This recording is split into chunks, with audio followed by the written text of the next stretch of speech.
Yun. Okay. Checking the live po. Mic test. Are we live? Yes, nakikita ko na po sa FB. Ayan. Share lang muna natin ang mga link sa mga Saan ating makikita mga viewers? Dun sa mismo sa mismong Wala. platform. Pero yung comments papasok dito. Pipiliin natin yung pwedeng yan. Prof, background. Background ko. Para-parehas.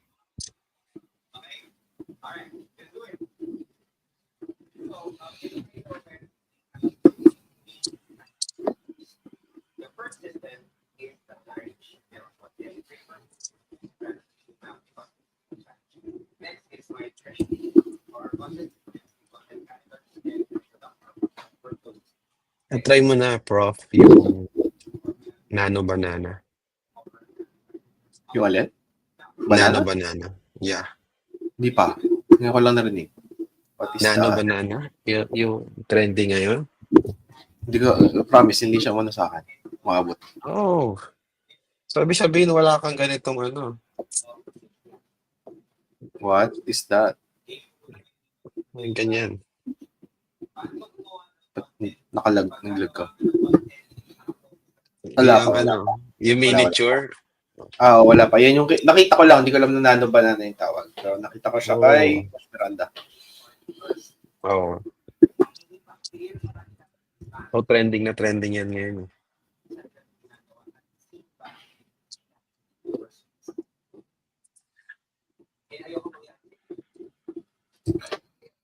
Ian will join us in 10 minutes. Sige lang. Buwelo rin yan sa viewers. So,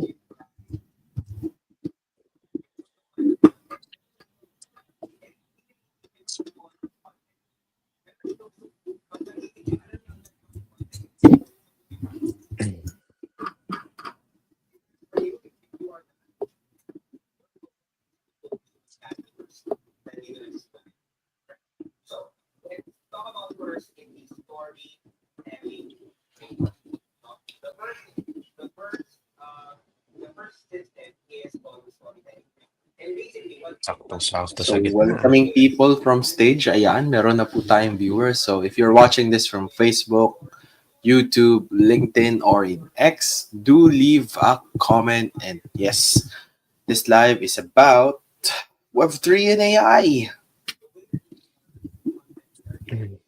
So we'll be having a very special guest tonight. So yeah, stay tuned in.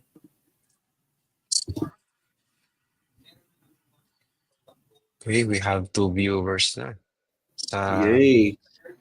2 million. 2 million viewers. Thank you for tuning in.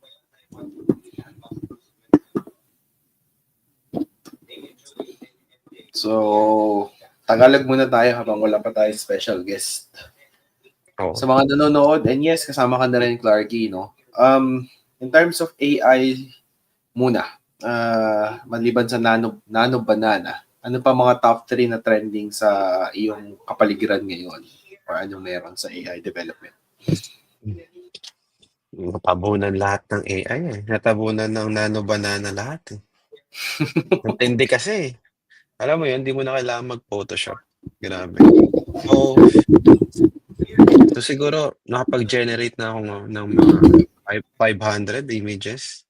Kasi siya parang describe mo, hindi niya if napansin mo sa ChatGPT, binabago niya yung image. Pero with Nano Banana, kung ano lang yung specific na napapabago mo, yun ay babaguhin niya. So para may Photoshop ka na dinidescribe mo lang gusto mong sabihin. Stig. Pabor na pabor yan, lalo sa mga creatives talaga. Pero, syempre, may creatives na ayaw nag-AI, may creatives na accepted. Ano bang Hmm. ano mo doon personally sa left and right about that? Kasi 'di ba, maraming takot with AI dahil there's a possibility talaga na mapalitan sila. Mm. Especially with those kinds of AI na gano'n na ka-powerful. Kasi kahit ako, ang galing ng ano, gulat na gulat ako, ang galing ng pagkaka-edit, eh. Parang mas magaling pa nga siya compare sa mga photoshopper, eh, 'di ba? Mga pinagsasama-sama niya yung mga multiple photos in one images na coherent, cohesive. Hindi mo nga aakalain na AI yun, eh. Pero siyempre at the same time, companion mo din siya, eh. So kung creative ka na, mas ma-e-enhance niya pa yung pagiging creative mo. So True, true. sa'kin, as long na may trabaho pa ako, gusto ko pa Gamitin. ang AI, oo. Pero 'pag tinanggal ako sa trabaho because of AI, nalulungkot Ibang na ako. usapan na. Ibang usapan na yun, ibang usapan na. Oo, ibang usapan na yun. Kayo ba, ano mga nakikinig dyan? Or for those listeners, I think we have more listeners on X. So appreciate you, everyone from the global audience for Web3 and AI. What do you think is, what's your stand on using AI in creatives? And right now, it's hotcakes, literally. Right, Clark? Yeah, Hotcakes, it's like, ano ba na? hotcakes. Oh, K-Dudes is here. K-Dudes is an artist. Maybe we can ask him. Okay, dudes. Straight from your Twitter if you're still watching, bro. Yeah. What do you think?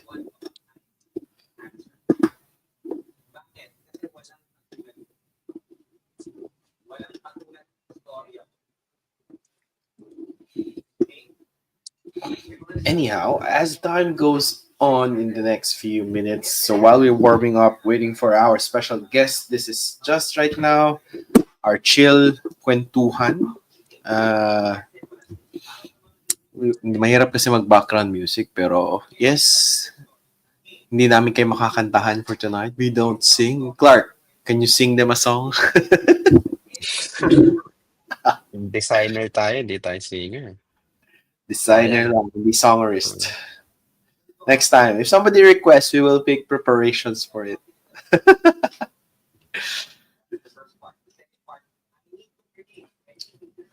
Yeah, we will officially be starting at 9 p.m. So for those who are joining in, listening in on what we're going to share about Web3 and AI in this new podcast called Pixels and Protocols.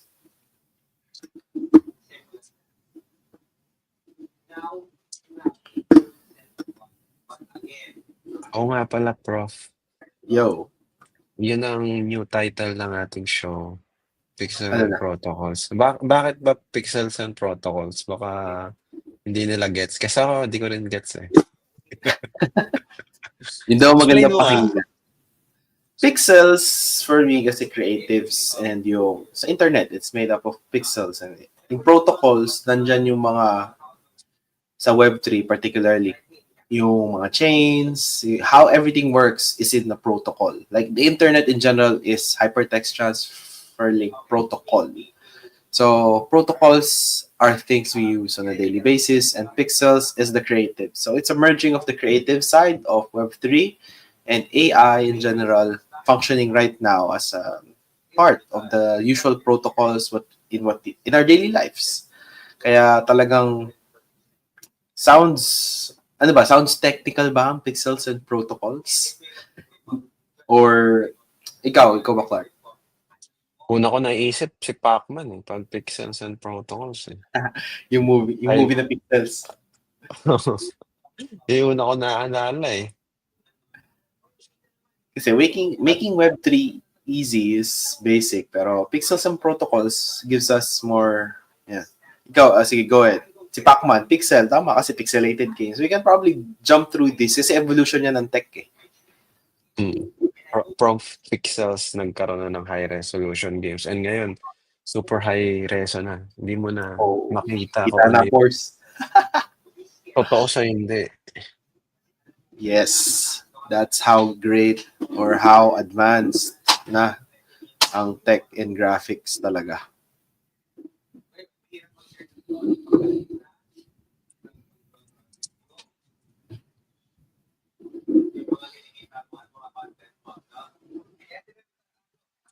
Grabe. Alam mo ba, ngayon, habang nag-aano tayo, po-podcast tayo, Hmm, nagde-design ako. ganun kalupit. Oo. So, kahit kausapin mo, kaya ko mag-multitask. Sino dito? Shout kaway-kaway mga ating mga multitaskers dyan. Multitaskers. Ganyan tayo. Di pa tayo contractor eh. Sensya na sa mga contractor na kulang ang 10 kotse, no? 40. My kids, I have 4 kids. They use them every day. Sorry na. Ayos. Hindi mapigilan, no? Ano pa si parang humor na kasi yun ngayon eh. God dang. Okay. That lifestyle. Fine. Nagigets ko siguro kung nasa Middle East sila tsaka sa mga talagang level ng ganun. Pero yung nag-change po buhay namin sa DPWH. Whoa there. Fucking. Iba na yun. Okay. That's how big the business is. Failed project one after the other. Hey, shout outs. We're now reaching 9 million viewers. Shout outs to those in Uy, Expo. Shout outs to you. Ganito pala feeling ng mga online sellers. Bili na po kayo. Oo, bili na guys. Yellow basket na po yan. Ito na po. Mine po, 1, 2, 3. Last stock na po yan. Pero imagine mo, that's another tech evolution, di ba? Dati, lang, nabibili mo lang sa mga tiyanggi-tiyanggi market. Then, right now, biglang nag-shift sa online. Oo. Kasi ngayon, online shopping na through video. Yeah, fully integrated shopping in online. Hanggang it's just click and wait for it to be delivered. May tawag sila rin parang social shopping. Hindi eh. May tawag dun eh. Kasi parang pinauso siya ni TikTok, di ba? Dati kasi ang uso is Lazada and Shopee. Pero ngayon, nung nagbo-boom na si TikTok, sinamahan nila na entertainment eh. Hindi ka na lang basta bibili. Hindi na live streamer eh. Parang pasok naman na social shopping. Pero I'm not sure. We can Google. Ang sabi ni Boss ChatGPT.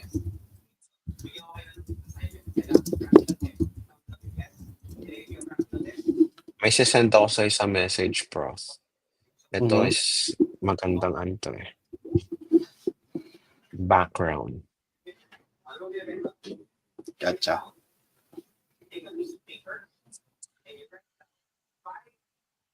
FB?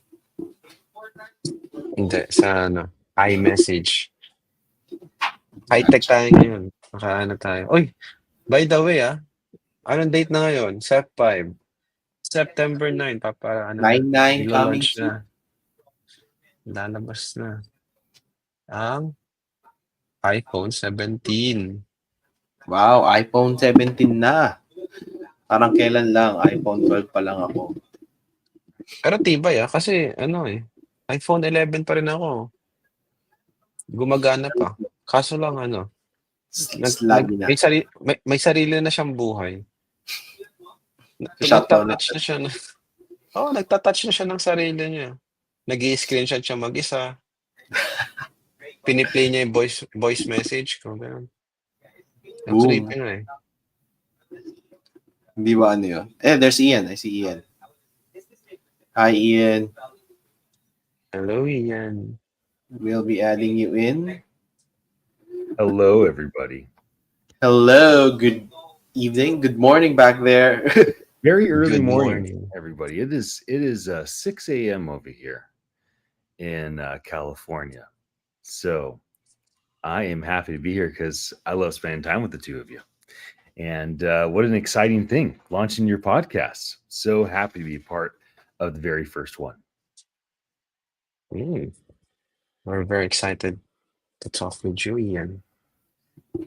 Yeah, and I know this is very early for you, but for those Filipino audiences, whether you're in Facebook, in Instagram, in YouTube, or in X right now, but we have mostly right now for the X viewers. Shout outs to you guys. Thank you for joining us here with Ian and Silly. And definitely, this is going to be an hour or maybe less. Let's discuss more about what's happening in the world of Web3, AI, together with me, Prof. Toff, with also Clark, our. Can you tell more about yourself, Clark? So I'm Clarky. I'm Clark. So I'm Attention Lemon Web3 designer, creative designer. So I create websites, designs, etc. Everything that you can imagine, I can design it for you. Create it. If you can vision it, he will create it. That's that. All right. Yeah. Just to get things rolling, Ian, thank you for joining us. I know it's very early back there. And just to get everyone up to speed, we've seen your beachside tech talk or your Yeah. podcast going on in your radio back in the States. You mentioned about identities and so forth. Can you share us more about this podcast that you have, so at least some the people here in the Philippines can appreciate more about what you currently do in the States? Yeah, so there's a local radio here, local radio station. It was built in 1947. Friend of mine owns it. I've been on this radio station off and on for the last 10 or 15 years.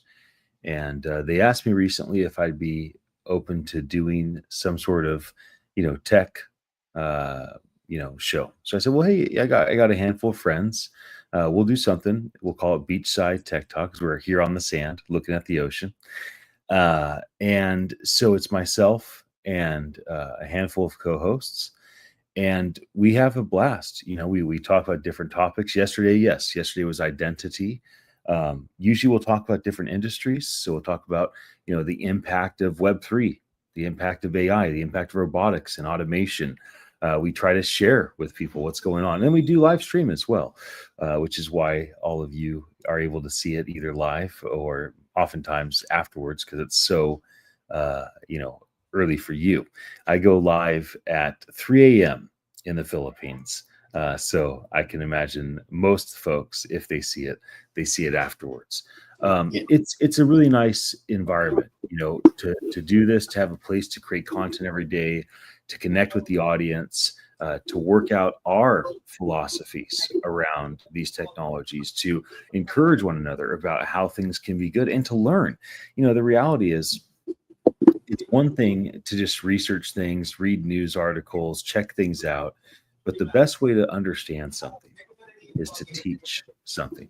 So by learning something and then teaching that, that is quite a powerful element. So every single day, I get to teach the world and the local community a bit more about what it is that the three of us, have been learning and researching and finding out about. And in the process of teaching it, of course, I learn it so much better. So yeah, it's been a blast. Really enjoy it. And of course, we get to use the Attention Live product and find all sorts of ways of tokenizing this content, engaging with the audience, giving them a benefit for participating with us. And we're just getting started. Very well said, Ian. I like what you said definitely about education and teaching it. And most of all, the ability to tokenize your content. It's more than just actually creating content nowadays. Ownership is another thing. It might not be mainstream as of this time, but definitely this will come in handy, especially for those you who are watching this video in the future. There are other documents that's now being tokenized in the blockchain.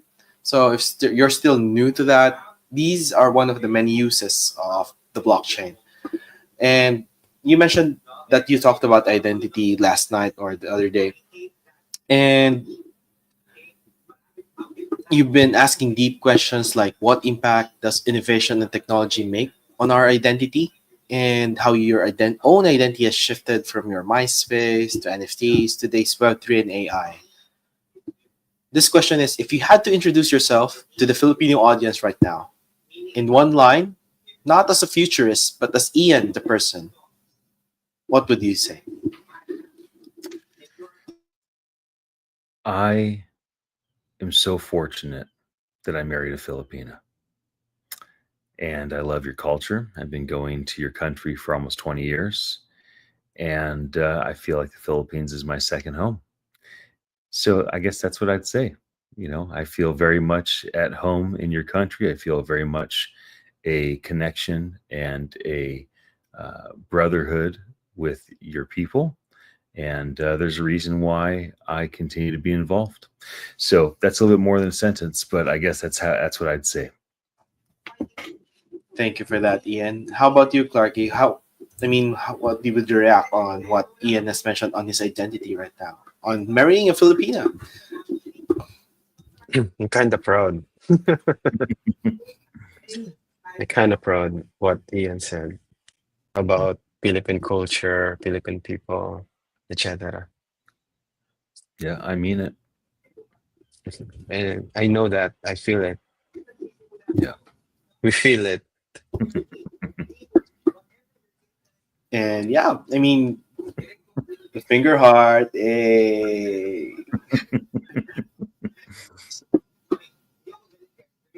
So yeah, thank you for that, Ian. And of course, we all have our identities here in social media. That was really touched on the Beachside Tech Talk. For those who are wanting to view that, it's right. It's viewable in X and YouTube, right, Ian?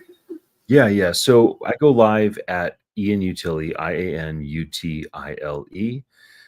every single weekday. And we do that on, yes, all the major social media sites: X, YouTube, LinkedIn, Facebook, and Instagram.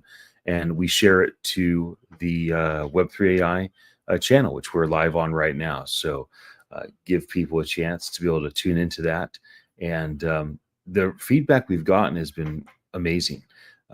And feedback, you know, I have a really unique network here in America. So I've had like the guy that runs Alexa jump on and start blasting the comments and texting me and interacting. I've had really, really powerful people in government, jump on. And so it's always nice to recognize that there's a certain, impact that can be had by just going on and consistently creating content. So I've always wanted to create content every day in this way. It's challenging to do. For me, having the co-hosts really helps because they're counting on me to be there. And then also, of course, having the radio audience that is expecting me. The radio's going to go live with or without me. I got to be there. The radio's scheduled. So yeah, I really enjoy it tremendously.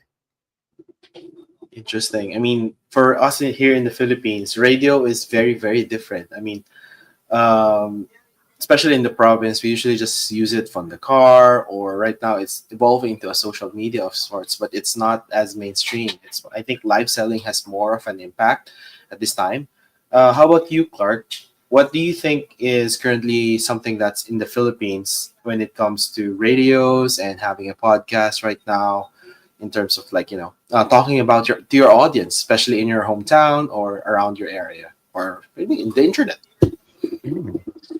So yeah, so radio here in our province is kind of instinct already because there's no radio show here. It's kind of fortunate because I have a lot of memories with radios when I'm growing up, but I think people shifted to podcasts, Spotify, Apple Music, etc. And and I know someone that he learns a lot of things because of listening to just one podcast. He loves listening with that podcast, and it's kind of his identity already. The identity of the speakers become his identity also. So it's kind of amusing to me that just by listening, just by being there, listening to the speakers, you will adapt the identity of the speakers already. Yeah, I think that's so much relatable, because I think one of the major memories I have from radio is hearing love stories on the radio.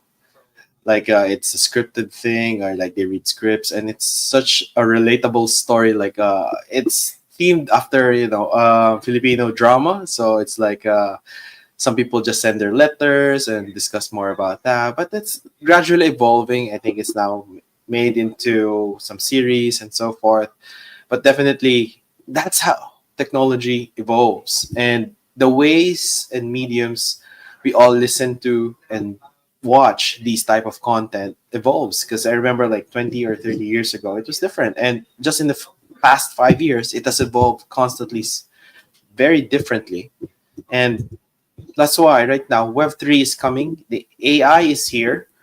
So these things are constantly, being mentioned in social media and the new internet, as they would call it.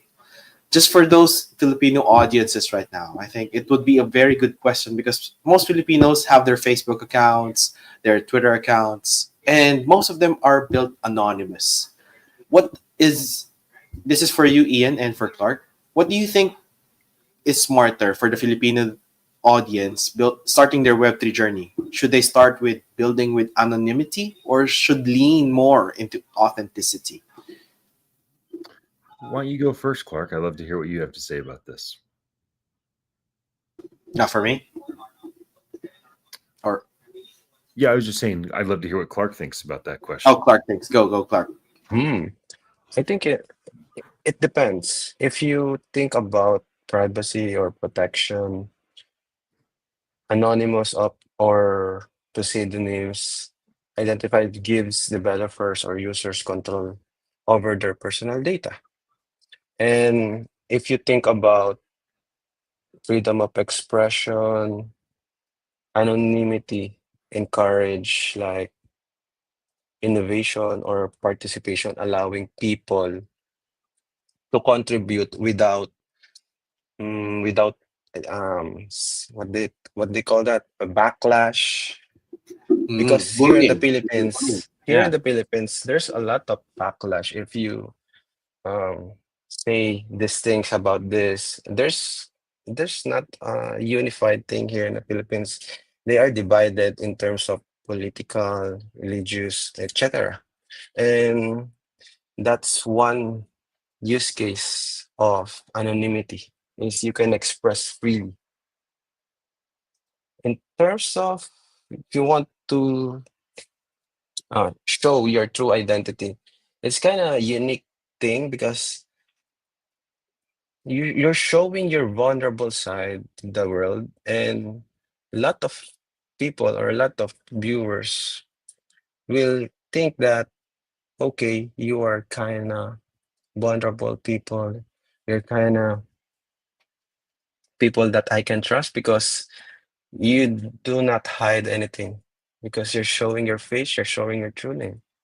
And that's my opinion in terms of identity, in terms of anonymity. I like that perspective, Clarky. Um, everyone builds with a certain level of anonymity. So I've always been Ian Utility. I've always used a image of myself. I've never had a alternate account, even though I helped launch NFT NYC.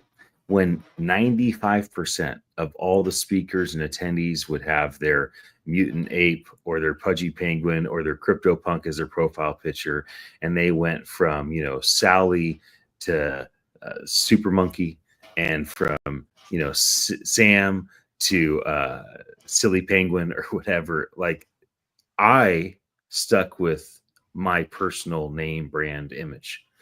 Nevertheless, I wear glasses. It's so early, I forgot to put them on. I have a big beard. I have a way of presenting myself. Just like anyone on the internet, I only am going to show the internet 1% or less than 1% of who I am. So as I post on X or Facebook or Instagram, as I make videos, as I even do this conversation, I'm thinking about how I'm presenting myself to the world. And so there's a certain level of anonymity because I'm not presenting 99% of who I am. I'm only presenting what I want all of you to see. So even though I'm Ian Utility with my face, I don't have a, CryptoPunk over my face right now, hiding me. I'm not CryptoPunk 8423 or something of that nature.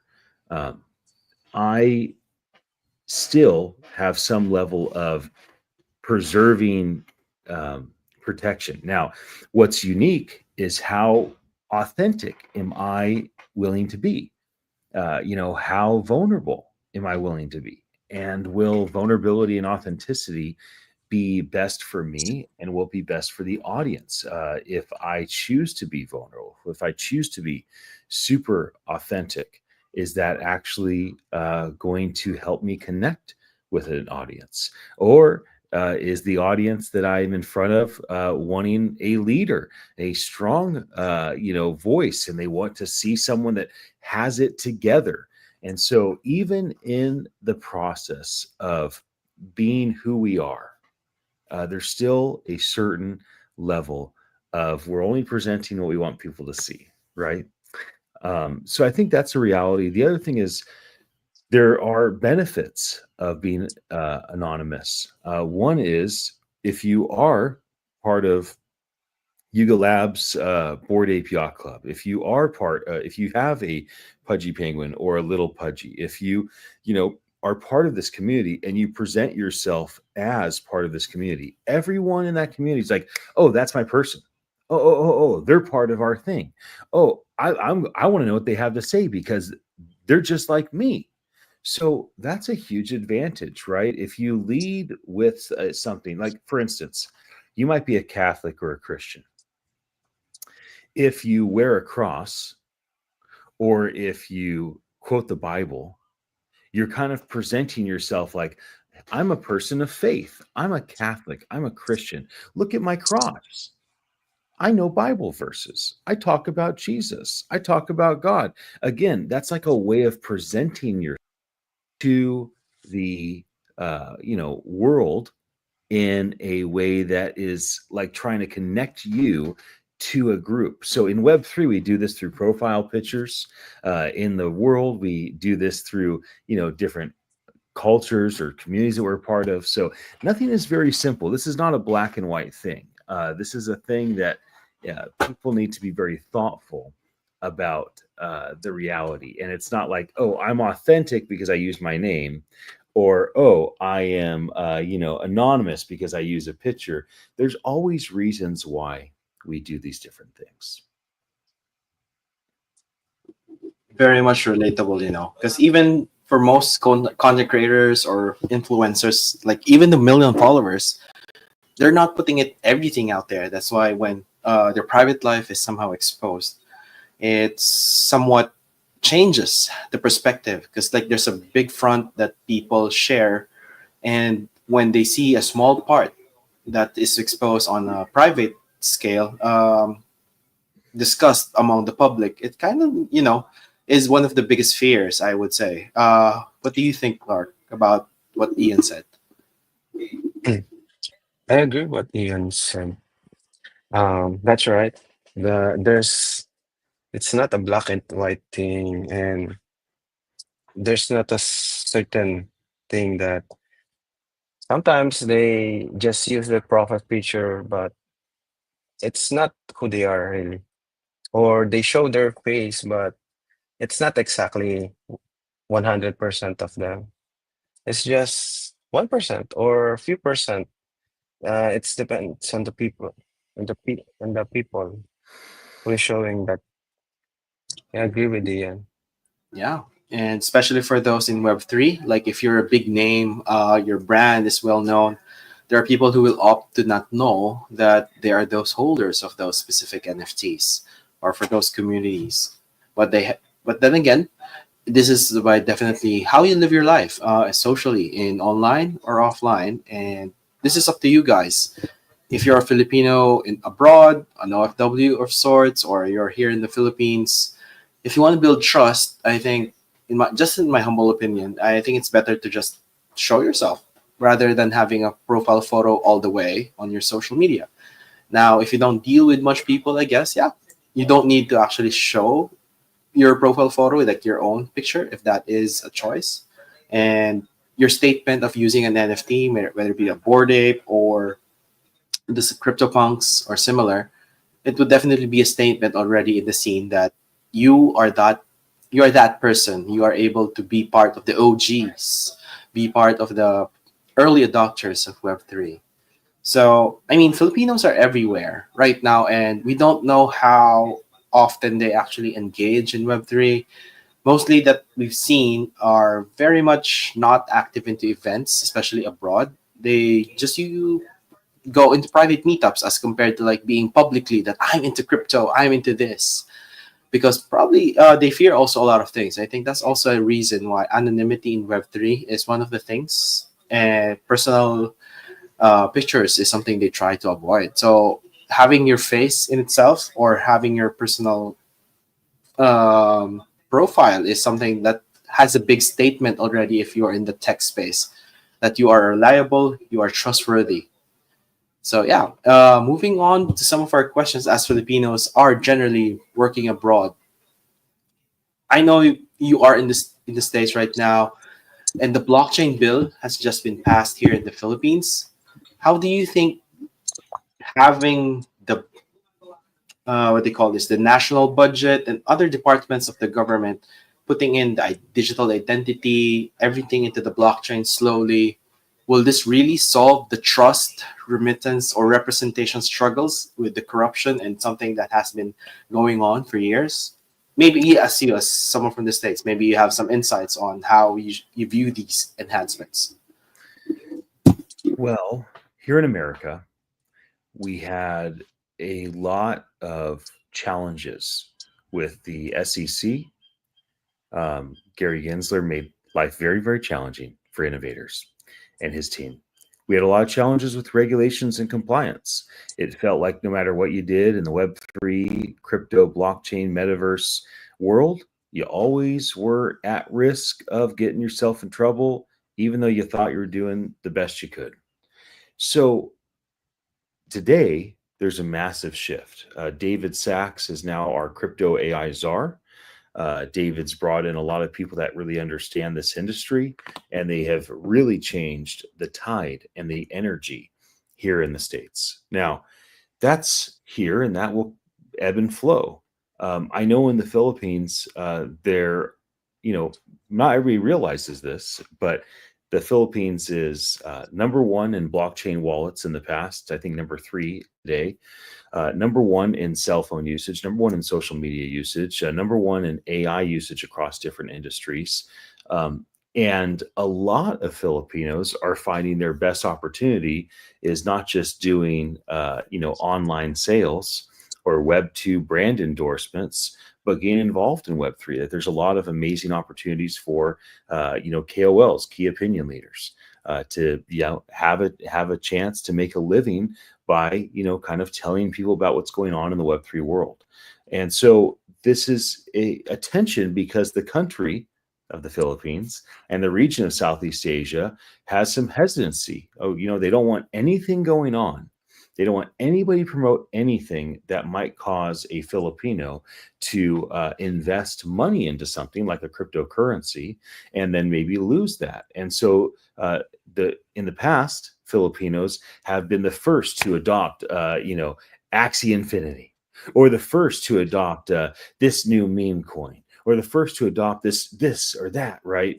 And if Filipinos put the limited resources that they have into this project and it turns out great, then of course the country's happy. Okay, wonderful. Our people are pulling wealth in from around the world. This is what we want. But oftentimes, even with the largest, most stable, most dependable launches, for instance, the Trump family just launched the World Trade Liberty, whatever it is. It's the black and gold bird. World Liberty Financial, I can't remember, but whatever it is, it launches. Now you think to yourself, okay, this is Donald Trump's sons, This is Eric and Don Jr. and Baron's thing. And they got a bunch of other big names attached to it. And you would think to yourself, like, this one's definitely not going to feel scammy. Like, there's not going to be any weird KOL things that go on with this one because this is the president of the United States and his family. No, no, that's not what the world thinks.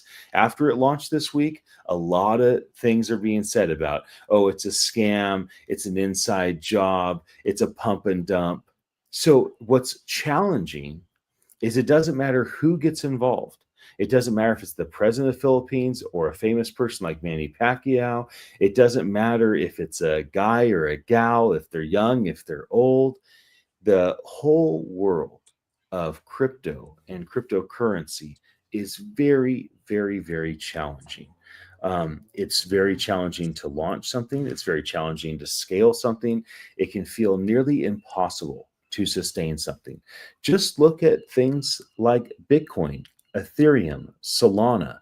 These very stabilized cryptocurrencies have a tendency to go up 50% in one day. They have a past where they've gone down 90% in one day. That is certainly nothing to feel secure about.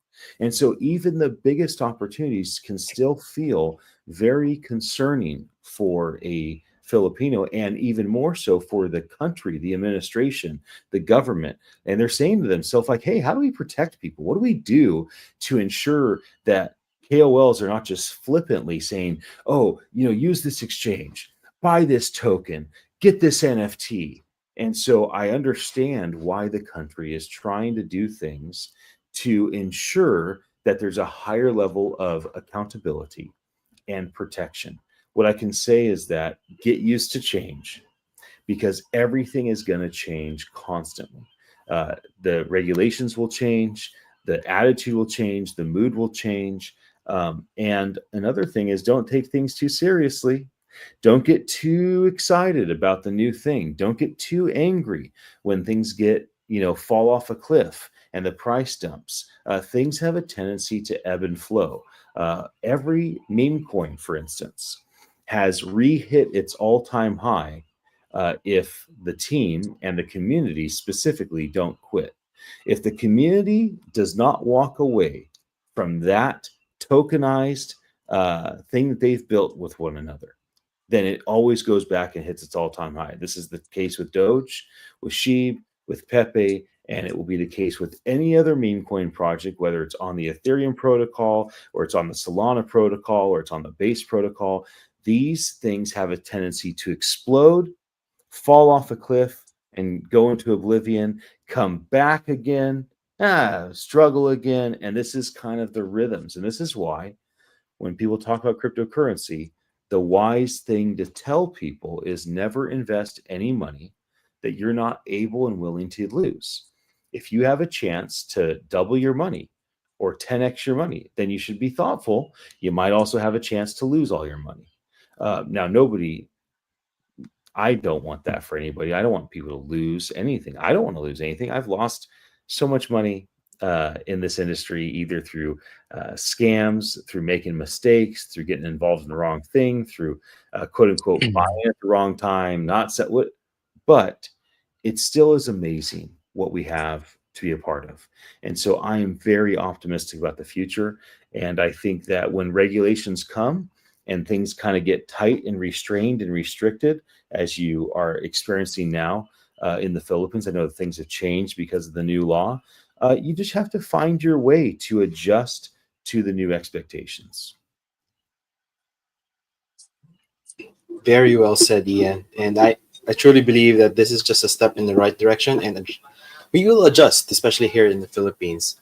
And these are just changes that are meant to come. It's just a matter of when, even in the past. That's right. How about you, Clark? Your thoughts on how could more Filipinos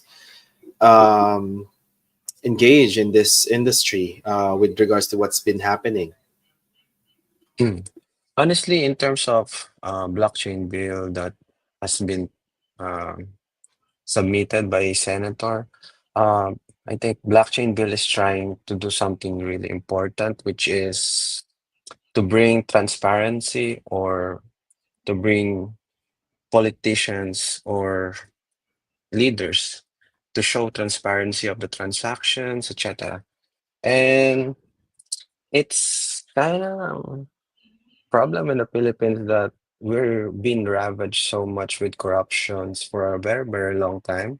And I think Philippines need to innovate, not just to innovate, but to make things right. Because to be honest, a lot of government agencies, their websites, their platform uh it's kind of it's not kind of it's it's an old tech, it's an ancient tech already. And with that kind of tech, it's so much vulnerable for hacking, etc. And there's a lot of corruption happening in the country because we're not implementing a technology that is transparent. And this is good with the blockchain bill because every transactions with the government is is recorded in the blockchain, and every Filipinos can see each peso going out of the budget and spending in the right mm, project, not in the ghost one. So just that's my thought. And I just want to ask you this also, Prof, because I Yeah. think you have a lot of opinion with this kind of topic in the blockchain bill. So it's Yeah. your turn. Okay. I mean, the blockchain bill for those outside the Philippines, it's not yet there. It's more of a proposal from the Congress, from the Senate to actually propose this, that the national budget, will be put on the blockchain because of the recent, I would say, government scandal that the Department of Public Works and Highways have been putting in money, billions of pesos, in ghost flood control projects. And these people who were supposed to be building something for the Filipino people has been living a lavish lifestyle in front of the people suffering with these floods, like having 40 different luxury cars for their 4 kids, and having become KOLs and influencers in their own right, showing their luxury bags or whatever. So this has been an ongoing noise in offline and online. And yes, I agree that this could also be a solution to the transparency and accountability that most of our government officials or leaders are neglecting to do, because they have legal ways to not do it, like show where the money is going. But I got one comment I think you guys also would want to share more about. Since we're educated in Web3, this is coming from a tech person.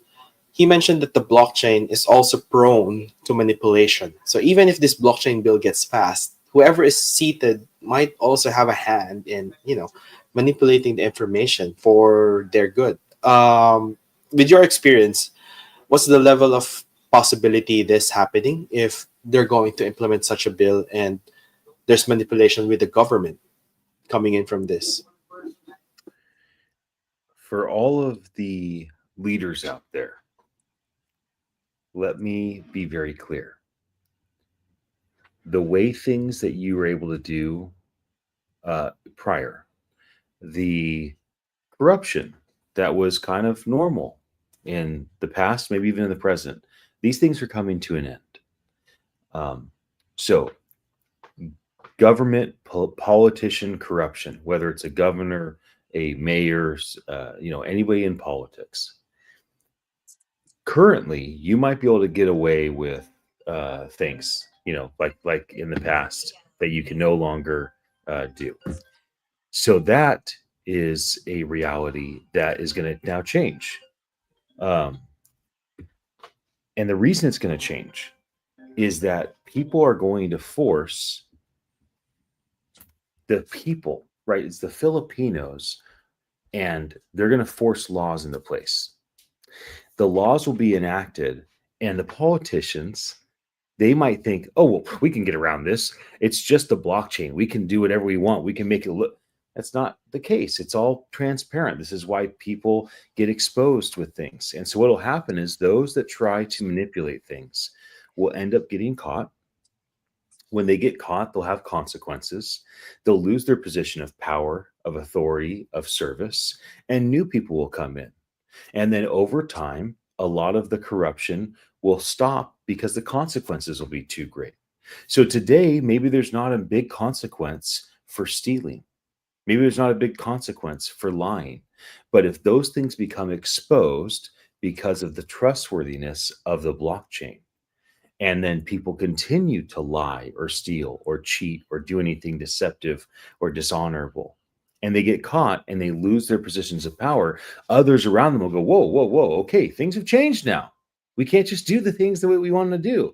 We have to now recognize that everything we do is be able to be seen. Our budget, the money comes in, it's for everyone to see. As we spend it, every single dollar is seen. Are we spending money in an unwise way that doesn't honor the people, or are we spending money in the way that we have been empowered to do so? So, my personal perspective, things are going to change drastically over the next couple of years in government, and governments and politicians are going to be held accountable. The consequences are going to be severe for any sort of bad things that are being done. However, the benefits for being a good public servant are going to be greater than ever before. Because if you're one of the good guys, if you're one of the good gals, and you are really about serving your people, you love your people, the people that voted for you, you want the best for them, you don't want corruption, you want to do the right thing, soon the blockchain will be able to prove that. When you're allocated a budget to do something for a bridge or transportation or a park or for this mall or this development, this construction, whatever it is that you have to take care of, and your allocated budget, and you do the right thing with that money, you won't face a consequence. You'll be honored, you'll be celebrated, you'll be respected. And so this new thing that's happening gives leaders an opportunity to either be seen as having integrity and morality and doing the right thing for the people, or being exposed for being deceptive and lying and stealing and doing things that are not good for those that voted for them. So that's my belief. I agree. I agree with that because there's some politician that is so good. They are rewarded with so much praises, so much praise by Filipinos, and I think um, all Filipinos that are listening right now knows who he is and who or she or he, and I think one thing that one thing that Filipino needs is a mind shift that we need to ask more or not more, but real transparency with the government that and I agree with Ian that there's a consequence, a greater consequence with those who will try to corrupt again with this after the bill is passed. I think in the future, if the bill is passed and they try to corrupt it or try to manipulate it, there's a great consequence, and it's not going to be good. It's going to be messy because people ask transparency. People ask for leaders, not corrupt politicians. So that's my opinion. How about you, Prof? Yeah, I mean, that's a very positive way to look at things because it's transparent. It's supposedly non-manip. You're not able to manipulate data in the blockchain. It is what it is. Once it's there, it's permanent. So it's one way to be a dependable and trustworthy leader, not just by words, but definitely when people investigate and check on you, it's publicly out there. Your proof of work, your proof that you are a trusted individual, the proof that you are able to pay your dues, the proof that you're not accepting bribe money or whatever. And good governance does not just start with having transparency. I think it also boils down to whoever's in place who has power, they have to be able to have those values when they're seated in place. And hopefully, this is a turning point for those voters, for the people who actually choose the right people to be in place. But then again, it's not just about the voters, it's everyone's accountability. Maybe the voting can be in the blockchain as well to prevent cheating. So there's so many possibilities with this, starting with the budget, starting with the finances of the government being implemented in the blockchain. But the work never stops there. Everyone, the country will definitely have its challenges still, and we just have to keep on taking on these challenges, keep on improving ourselves. And yeah, even from Ian outside the Philippines, he has a very positive outlook on how we could do these things and rise from wherever our possibilities would be, especially in Web3, since we're one of the biggest and earliest adopters in the world, not just in the country. So yeah, moving on to the next question as we just proceed. You mentioned that the block in your block in your podcast, radio podcast, you mentioned that to ancient tech like Roman roads, you compare innovation to them. If the blockchain is today's roads, what kind of Filipino identity could it unlock in the future? Like, what kind of Filipinos are we looking at in the next 5, 10, 15, 20 years? Yeah, that's a good question. What I was talking about is that technology's changed, right? So 2000 years ago, technology was roads or the ability to write, right? Because 5000 years ago, there's no roads. You got no way of getting over the mountain. You certainly don't have uh, horses and carriages and easy pathways and places to stop and eat and drink things. And before there was no writing, you carved into stone and wood, or you just told stories. Now today we have new technologies, right? We have the technology of the internet, the technology of computers and cell phones, and the technology of AI and Web3. And so the big question to be asked if you are a Filipino is, how is this going to change my life? How is all this new technology going to impact me? And my response to you is that a lot of these things like AI and robotics are going to relieve humans of a lot of the things that we weren't really meant to do. And that people will be able to spend more time creating, being in community, promoting things they're excited about, teaching, learning as a student. And also, we've transitioned now from an economy where it's all about what you do. For instance, like our ancestors, our parents and grandparents. It's like, uh, did you build something? Did you create a product? In the future, it probably won't be necessarily built around that.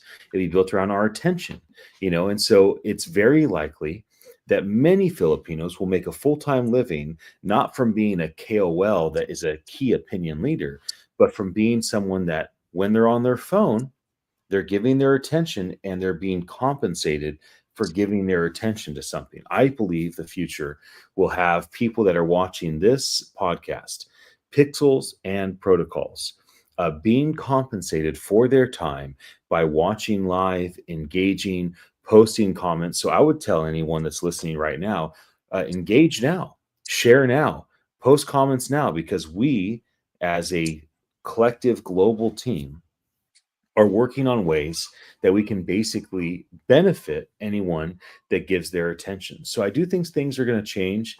I think it's going to be a positive change. And I look forward to all the transformations that are ahead. How about you, Clark? What do you think? Hmm. What I think about that. So I'm wondering because Ian's answer is so amusing.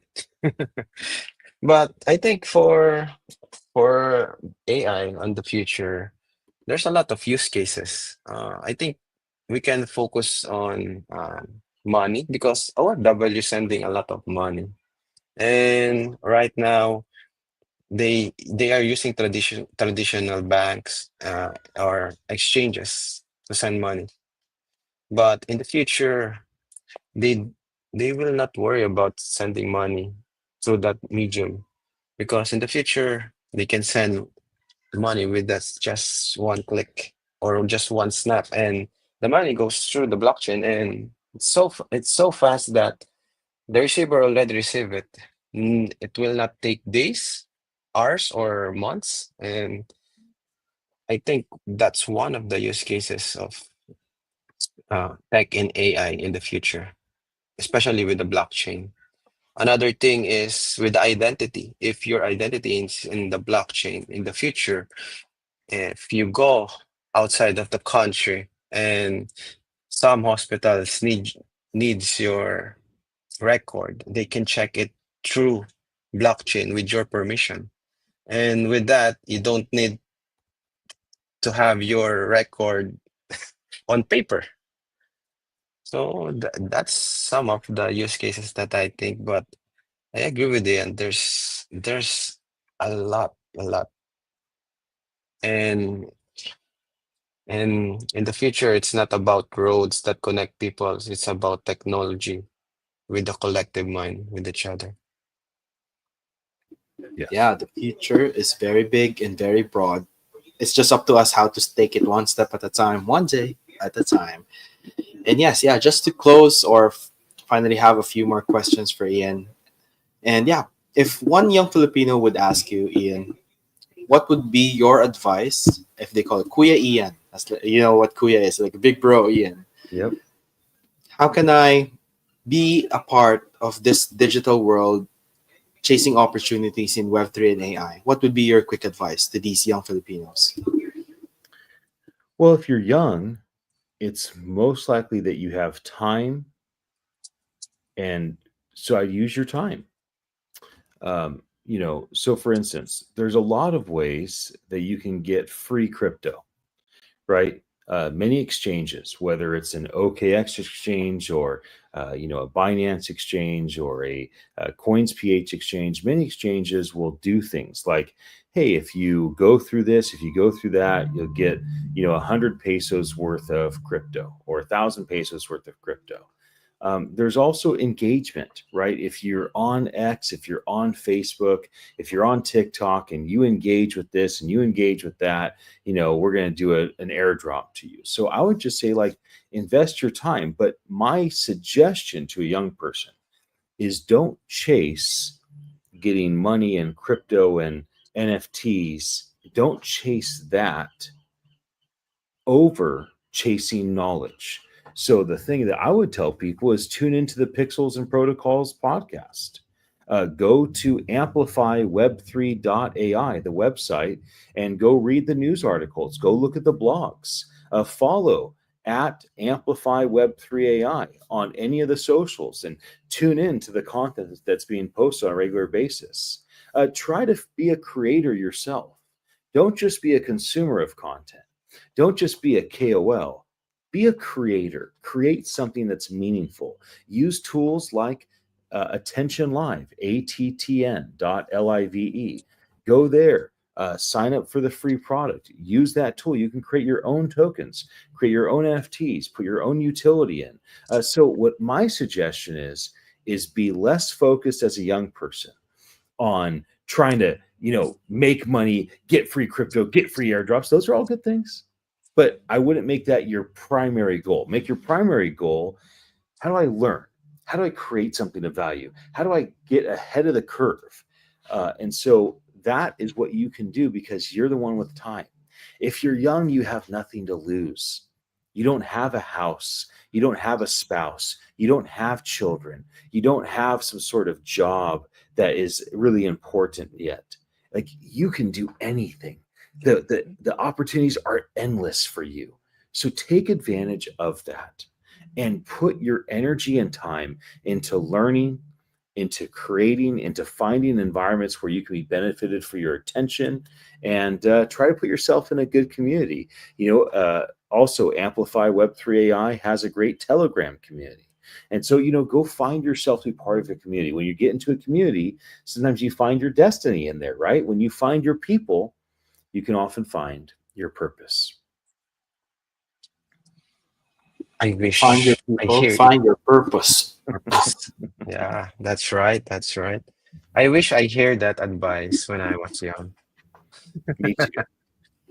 Because when I was young, the advice was study hard and find a work.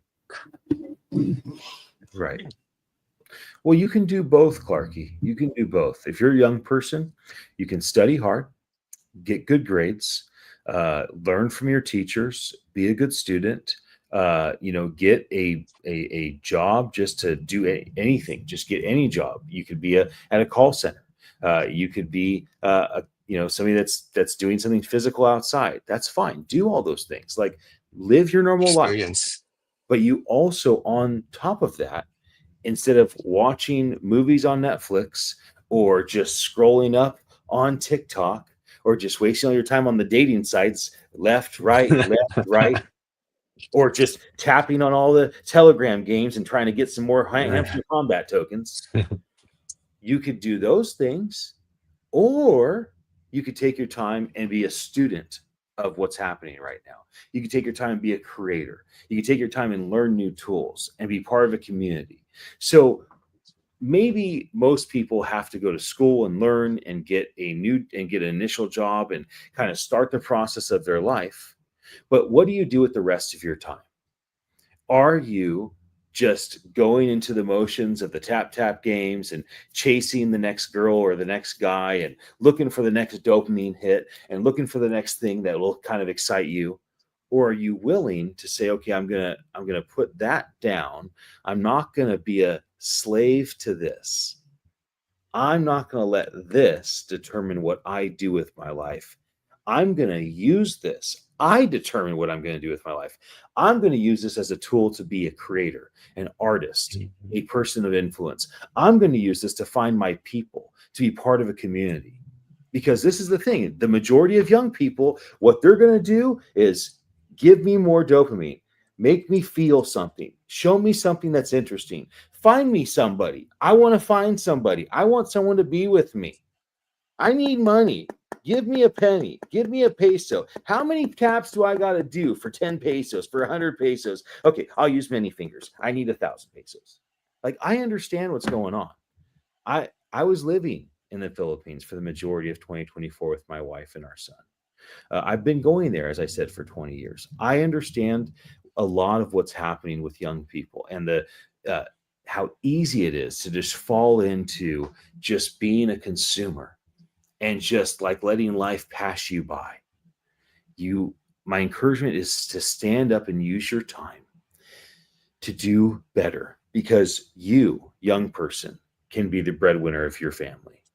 You, young person, can change the trajectory of your entire family. You are the one that can help your parents, your siblings, your aunties and uncles, your community. But you have to go through the process of doing what you have to do. Go to school, get a job, don't get yourself in trouble. But then with all of your other free time, if you're like every other Filipino that spends 11.6 hours a day on this thing, then what are you doing when you're on here? Because what you do when you're on this, outside of school, outside of work, what you do on this thing might just determine whether you look to your brother and sister like, be my breadwinner, provide for me. Or you turn to your brother and sister and you say, it's okay. I'm doing what's necessary for our family so I can take care of you. What role do you want in your family? Do you want to be the one with your hand out? Help me, help me. I'm too busy. I'm too busy watching, listening, scrolling. I don't have I'm not doing anything to get ahead. I'm too busy with that. And it's okay. I do that too. I'm not being rude or attacking people. But what if you use this in addition to school and work? What if you use this to change your life, to change your opportunity, and ultimately to transform the destiny and the future of your entire family? Round of applause for those actually listening and who heard that for the very first time. I love that, Ian. I love that. Yeah. My younger 5-year-old has just music ringing in his ears. Ah, oh, how I wish. How about you, Clarky? Um, I I absorb every word that Ian said, and my inner child said, "Yeah, yeah." Give me more. And yes, that's the right way to go about it. Give me more. So we're gonna return next week, and this is probably our short close and quick goodbyes for today. And Ian, before we let you go and close this podcast off, any last messages to our viewers in the Philippines or any advice to those who are will be rewatching this over the replays or in the short video so that we could help them know where to find you, how best to work with you, collaborate, or if not, if they really want to meet you in person back there in the States, they could find you. So I'm at Ian Utile, IANUTILE, everywhere online. Um, I don't really respond to DMs. Uh, I don't necessarily respond to anything. I'm very busy and I get thousands of messages a day. Uh, Sometimes I see them, oftentimes I don't. In terms of being able to see me, I go to Philippine Blockchain Week every year. I help to co-produce NFT NYC every year. I'm involved in a bunch of AI events that I've helped launch. And so, that's obviously a nice way to connect with me. And if you engage with me, I imagine I will connect with you. There's lots and lots and lots of Filipinos I built great relationships with because they've engaged with me online. They've tuned into the Beachside Tech Talk, left a comment, I comment back, So, but you know what? Even if I'm not available to you, you know what it is? My hundreds of keynotes, my dozens of recent podcasts that I did live, my 1,000+ interviews. So if you have enjoyed learning from me or my perspective, even if I'm not available, even if we can't jump on a Zoom call or a Google Meet or jump on a FaceTime and hang out together, what you can do is you can just go type in Ian Utile on your favorite social media site and look through my content and be like, oh, Ian's talking about philosophy. I want to hear that. Oh, Ian's talking about, being a creator. I want to hear that. Oh, Ian's talking about leadership. I want to hear that. So even if I'm not available to you, like I am right now with Prof. Toff and Clarkey, I've made myself, my past self, available to you through all of my content being free online. So I hope that you have enjoyed our conversation, and it's an honor to be here with you guys as you launch your Pixels and Protocols weekly podcast. Yay! Round of applause, please. Thank you so much for that. I thank all of you.